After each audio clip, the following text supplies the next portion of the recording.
খেজুর খাওয়ার আগে তোমরা একবার এই ভিডিওটা দেখে নাও। এই কোম্পানির খেজুর যদি তোমাদের বাড়িতে থাকে অবশ্যই প্যাকেটটা একবার কেটে দেখো। এটা এখনো এক্সপায়ার হয়নি, এক্সপায়ারি ডেট বাকি আছে। আমি খেজুরটা নিয়ে এসেছিলাম ম্যাক্সির। এর আগে আমি কখনোই এটা নিইনি। আমি ড্রাই খেজুরগুলো নিয়ে আসি সবসময়। তো এটা নিয়ে এলাম। ওইদিন ড্রাই খেজুরগুলো ছিল না। ওইজন্য ভাইটা বলল যে, "এই প্যাকেটটা নিয়ে যাও। এটা ভালো হবে।" তো আমি ওর কথা মতো প্যাকেটটা নিয়ে এসেছিলাম। আনার পর আমি খেয়াল করিনি, কয়েকটা খেয়েও নিয়েছিলাম।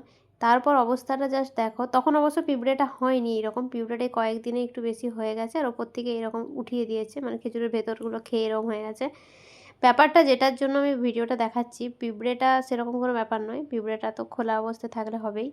এর জন্য ভিডিওটা করছি। দেখো আমি মার্ক করে দিচ্ছি। এই যে ডিম, ডিম টাইপের জিনিসগুলো, এইগুলো কি আমি বুঝতে পারছি না কীরকম একটা লাগছে। আর আমি একদিন কর্নফ্লেক্সের সাথে নিয়েও গিয়েছিলাম, কেটেছিলাম। তখন দেখছি ভেতরে পোকা, জোড়াতি পোকা টাইপের আমাদের এদিকে বলে। ছোট, ছোট কালো, কালো টাইপের পোকা।